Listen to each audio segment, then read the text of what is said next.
Welcome to episode 11. Here we are, episode 11. She's got the keys. And today we're going to talk about home inspections. We've sort of touched on them in the past, but we are going to kind of dive into the whole process of a home inspection from beginning to end and why they are a great idea for both buyers and sellers. Absolutely. And one of the things we talked about in our previous episodes was inspections as a contingency. And now we're going to talk about what does the inspection actually tell you. So I think that's super helpful.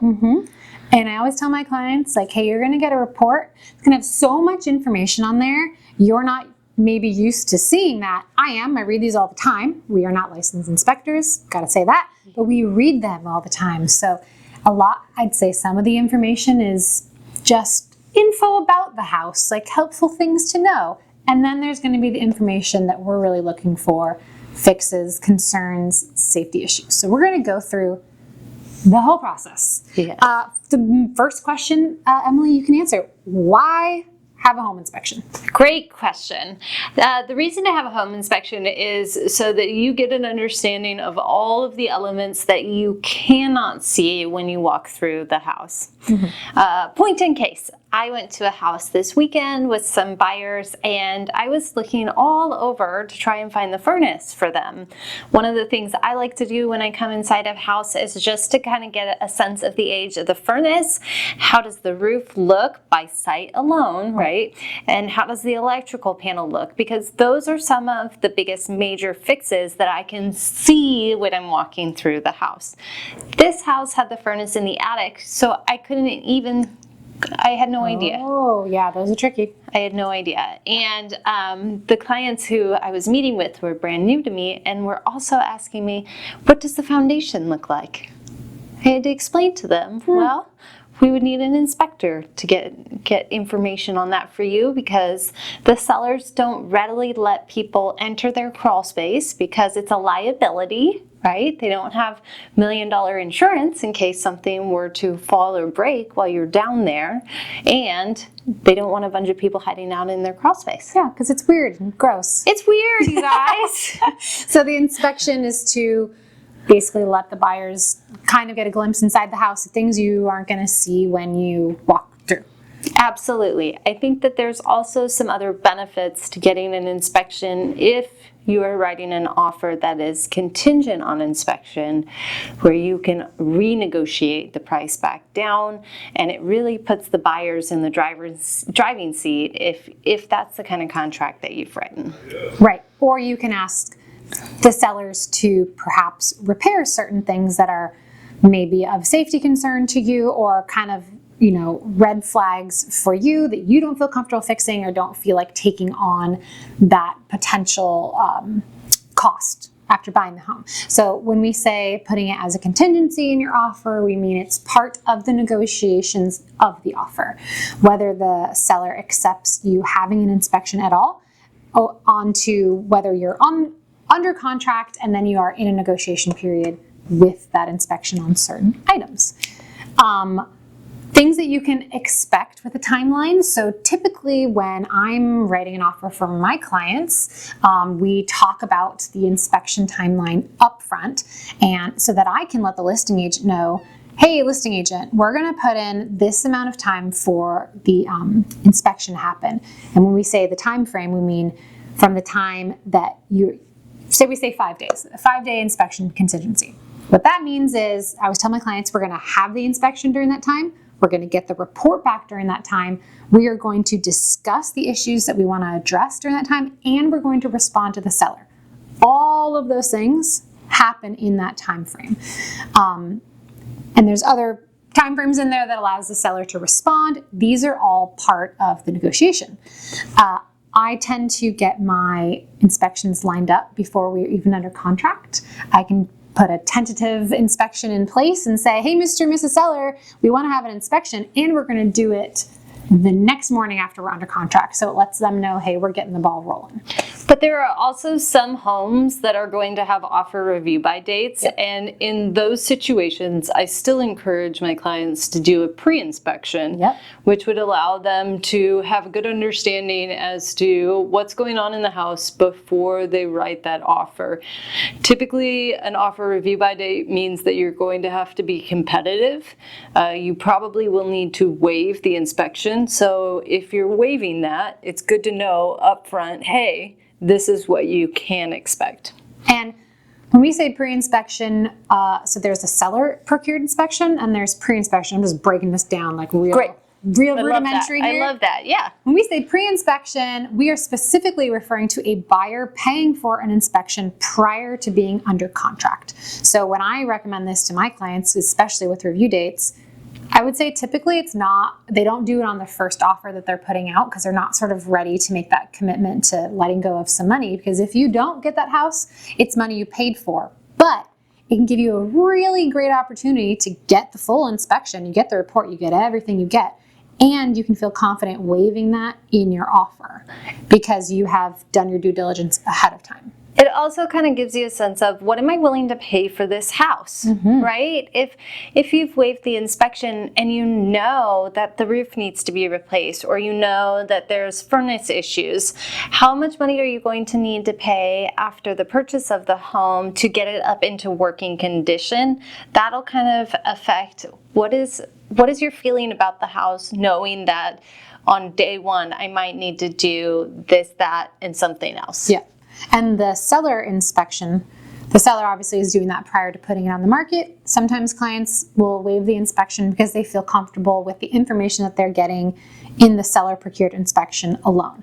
Now, I've had clients who have done a pre-inspection prior to being under contract, even though there was a seller inspection, because for them, it made them feel comfortable that they could compare and contrast two inspections on the same home done in the same relative amount of time and be like, yes, these findings seem accurate if two inspectors have found this, and that's just how that particular client wanted to go forth, then they got the house. So super cautious. Yeah. Good for them. It's cautious, but also proactive in that they committed to, paying for that inspection.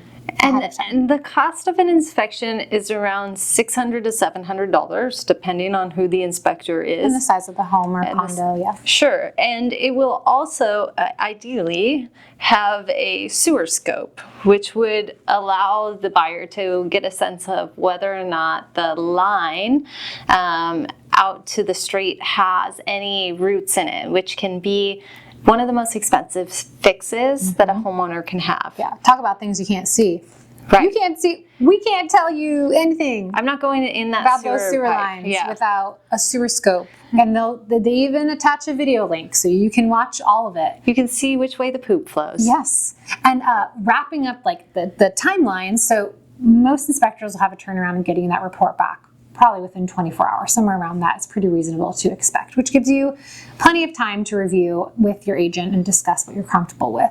The other end of that timeline is the seller, if they have agreed to do any repairs, generally has to have those finished. I think it's within 3 days of closing. And we've kind of touched on this before. Buyer gets to do a final walkthrough to look at the house before closing. Part of that is to make sure, hey, did we ask for anything and have they done it? And a great listing agent will communicate to you that those things were done long before that, so you're not sitting there wondering. So hopefully you've got the receipts, the invoices, and everything you need to confirm that that work was indeed done. And if you're the kind of buyer who maybe doesn't want to rely on the seller to get things fixed, there are other ways to approach this as well. One of the ways that I've done this with clients is they are nervous that the seller is only going to do the bare minimum. So instead, what we do is we get quotes from companies like furnace companies or electrical companies or roofing companies to get a sense as to what the costs are actually going to be. And then we request what are called seller credits, so that at closing, they might pay less in closing costs. They might have their rate brought down so that they're paying less monthly, but then they know when they move into the house that that's that's something that they're going to have to take on personally, but they can oversee and manage it and hire the people that they think would be the best to get that job done. Totally. Buyers that I've worked with have had great success asking for that from sellers, because it means that the sellers don't have to take on another project, or it's not going to get in the way of them moving out, and they have agreed to, a credit that they're giving the buyers, and it's now the buyer's problem. Yeah, so let's kind of focus in. What are the key areas when we get, I should just clarify, these reports are about 65 pages long. Yes. So what is the area that you like to pinpoint for your buyers that's really important for them to understand? So I'll touch on two things of that. So one, we say 60 pages, but I promise you that like any great inspector software is going to have a color-coded system that's going to like give you a great visual cue of what to be looking for in the first place. Red, yellow, and green. Red, yellow, and green. Same as stoplights. Red's bad. Red is bad. It's always bad. It's great on Emily. She's wearing a red skirt. For the people who are, I think it's a dress. It's a dress. It's a dress. We love a multi-purpose article of clothing. Red is bad, right? Red flags. Let's say not bad, it is to bring your attention to it quickly.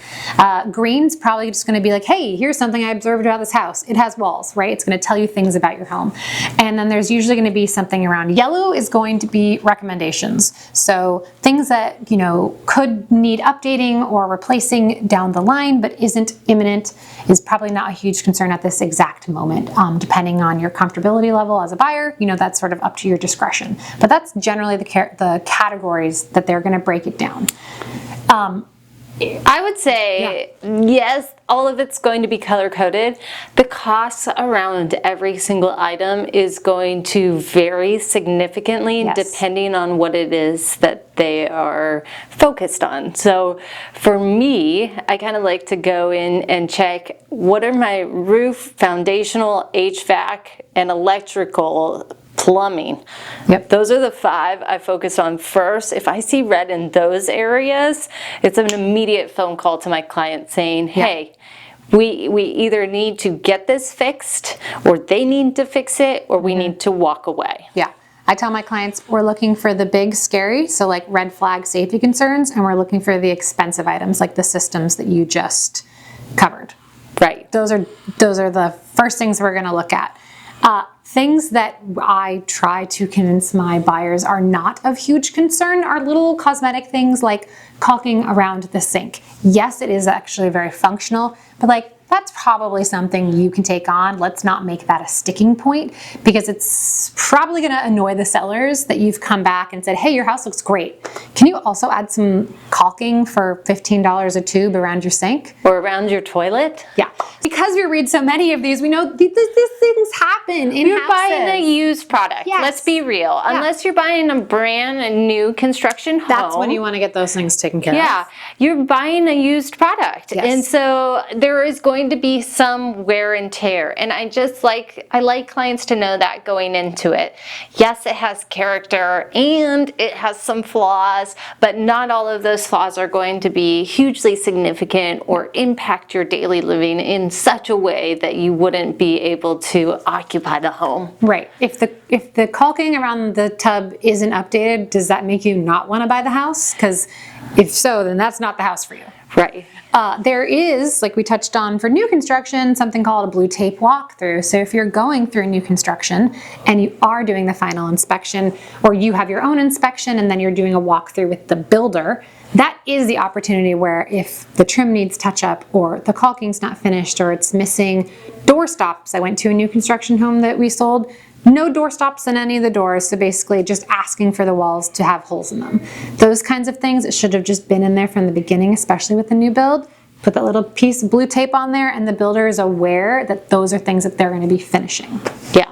And what I like to look for is making sure that the pipes are all in working condition. Mm-hmm. Typically the HVAC system is brand new, the electrical panel is brand new, but sometimes the way that new construction builds are done is very quickly, and there are a lot of shortcuts that are taken, so it's really important to make sure that you check the stuff that you cannot see on the inside. Yes, and having an inspection contingency with new construction is super important because the timing can kind of change depending on its level of finish. So I've had a new construction townhome that I sold. It was finished, but the electricity had not been turned on to the units yet, so we couldn't do an inspection. So we had to kind of strategically write in our offer that the inspection contingency would not start until the electricity was on with like formal notice from the builders, and then at that point our timeline would start kicking in. So timelines can dramatically change depending on what kind of property we are looking at.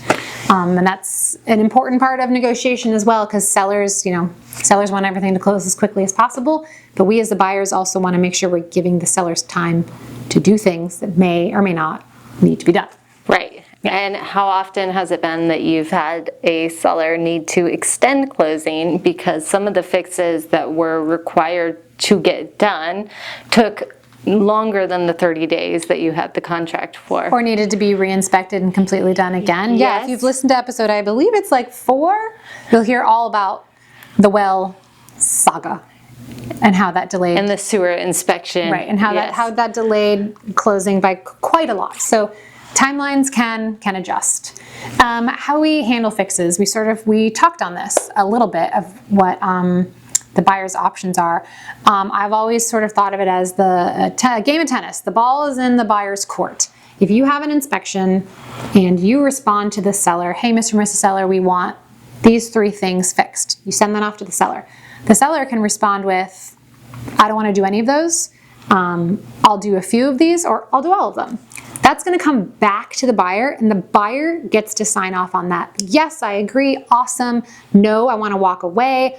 Or another option, here's something else I propose. Can you do this instead of that? So it's a little bit of game of tennis, but the ball always ends in the buyer's court. And I think it's so important to understand that if you do get an inspection back where it is just lit up with red flags, that you are better off walking away, letting go of that $700 inspection, because now you're not under contract for a $700,000 house. That it's going to be a bit of a lemon, right? You're going to spend more money fixing it than it's actually worth. So I think that from that standpoint, the amount of money that you're spending on this is minimal in comparison to some of the headaches that you'll get down the road. And if you are within your inspection contingency, you are well within your rights to back out of that contract. During your inspection period, you don't have to tell them why. You just say, I'm backing out during my inspection, and your earnest money is protected, assuming that your real estate agent has written your contract as such, and that's okay. That's okay. Yes, I have to say that both my husband and I have walked away from homes where we got the inspection done. We were really excited about the home, but after looking through some of the issues and knowledge about how much it would cost to fix those issues, we just decided it wasn't worth it for us. One of the ways that we get knowledge around that is when there's a major issue on an inspection report, what I like to do is get bids from the specialists in that particular area, because the inspector is going to have general knowledge about how the home operates, but they aren't specialists on HVAC, they aren't electricians, they are not plumbers. They can inspect these things and let you know if they are in working condition on the day of inspection.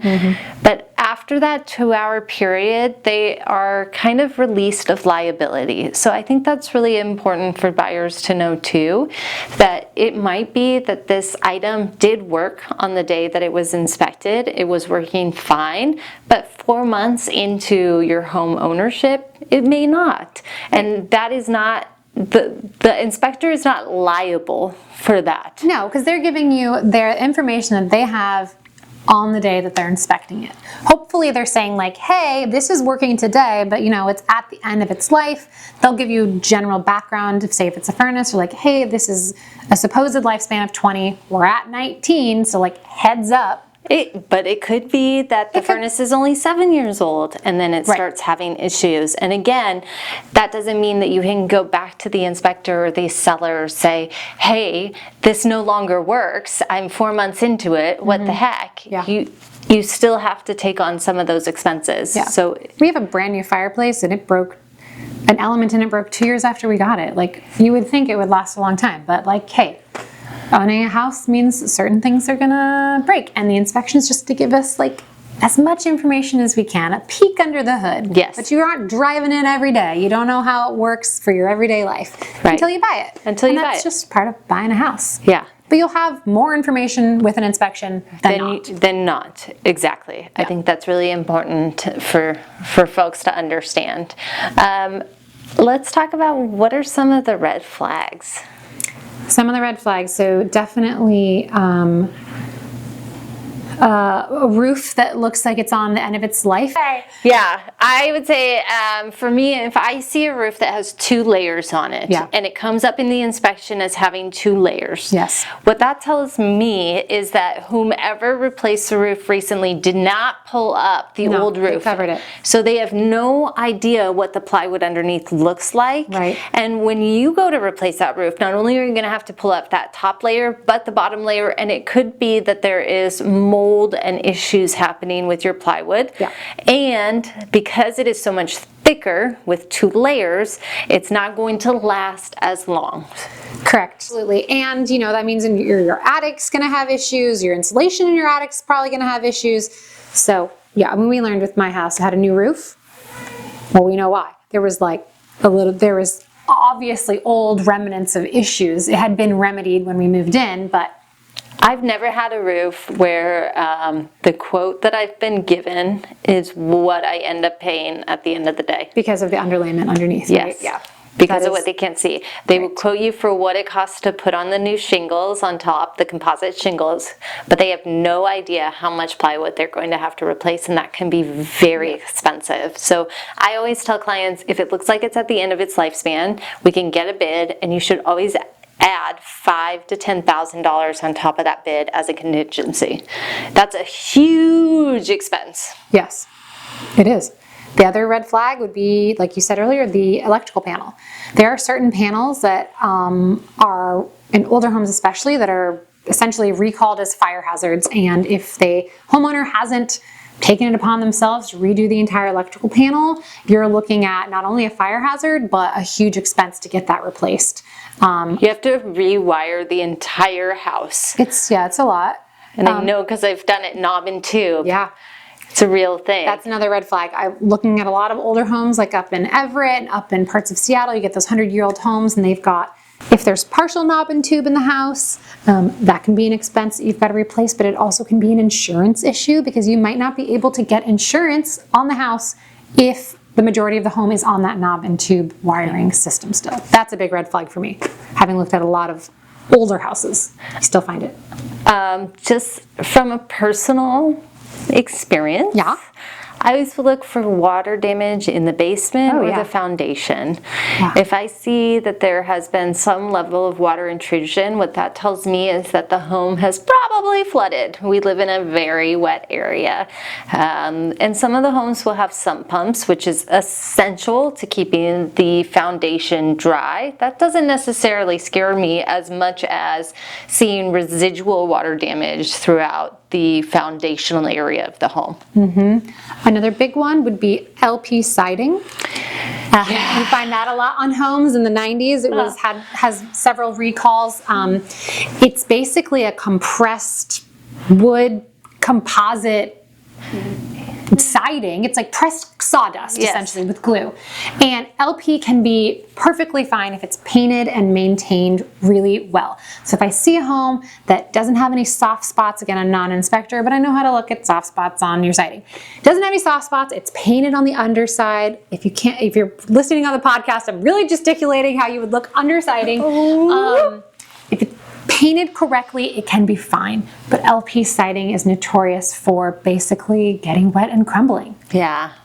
I know this from And being the side of my garage. Toxic. I can see it. Oh, and, well, not to mention, but we don't want LP siding basically crumbling Right. on the side of your house. And we had an inspector even say that general practices for applying LP meant you didn't even have underlayment of sheeting, of wood sheeting under there. So if it's crumbling, there might not even be anything behind there that's separating it from your studs. So that's something I look at because, siding isn't cheap. Yeah. I also like to look at the plumbing. So underneath the house is where you're going to see whether or not there are any leaks or damages. Now, that being said, the home that we're currently in, we had it inspected. And within the first month or two, my upstairs bathroom started leaking into my kitchen. And of course, that's not on the inspection report because how can they look at that between the floors? Yeah, they're not going to open walls in an inspection. We should say that. If it's not something that's already has an accessible panel, they're not going to do that.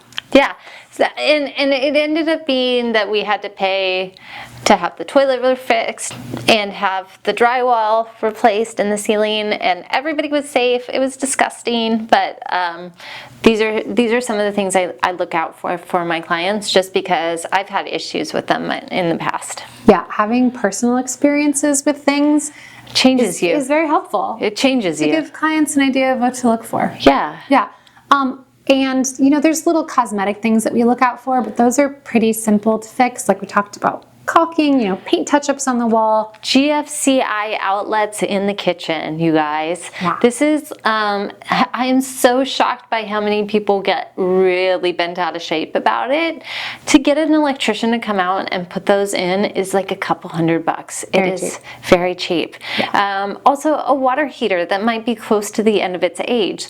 What I tell my clients is don't check it until it stops working, because it will continue. A lot of them continue to go on, and to replace a water heater is like $200 to $500 depending on the size of the home.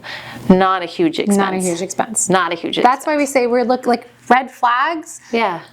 Safety and expensive. Manageable are things that I would say anything under $1,000 that's not a safety issue. That just comes with homeownership. And if you want to get in a bidding war about $500 fix with a seller, you're going to end up someone's going to get pissed off, and you're going to forget the real reason why you love this home. And honestly, when you walked through the home in the first place, it was in the condition that the inspector is inspecting it upon. So if you go through this report and all of a sudden you see, oh, well, this wall has some damage on it and probably needs to get painted. Well, that was the case when you walked through it as well, and you still loved it. And so you probably didn't even notice it.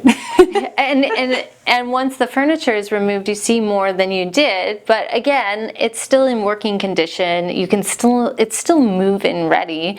There are some things that you will probably have to invest in the future, but that's going to be the case anyways. Totally.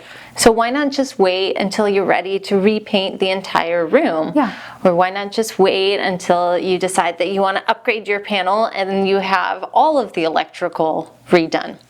Yes. So there's a lot that goes into inspections, but that's why we're here to help you sort of decipher what's in there and what's really important. And everybody has their own things that are important to them that makes them feel comfortable purchasing a home. And we're here to kind of help you, guide you towards the things that you should be looking at that you may not know. Really another important step is just finding an inspector that you trust. A lot of the time that's probably going to come from a referral from your real estate agent, because we work with them over and over and over again, and we tend to work with people that we like for various reasons. They're good with your clients. They're always available to explain what they've written, because they write in terms that is not necessary. Not everybody understands. Yeah. And that they're timely and communicative about how things are going. So yeah.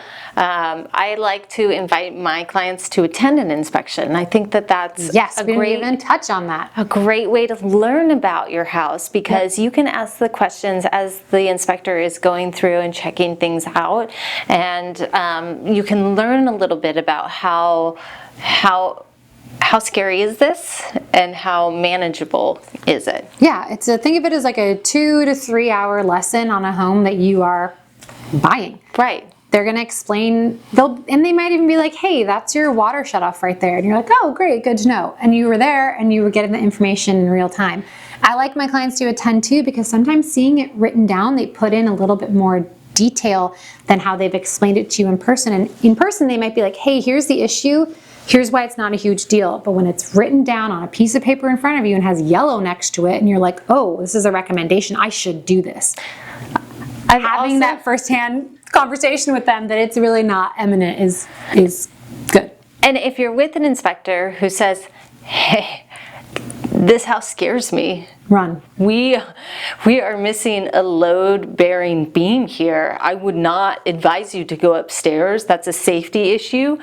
That's a house you should walk away from immediately. Yes. They've seen thousands and thousands of homes, so. Yes.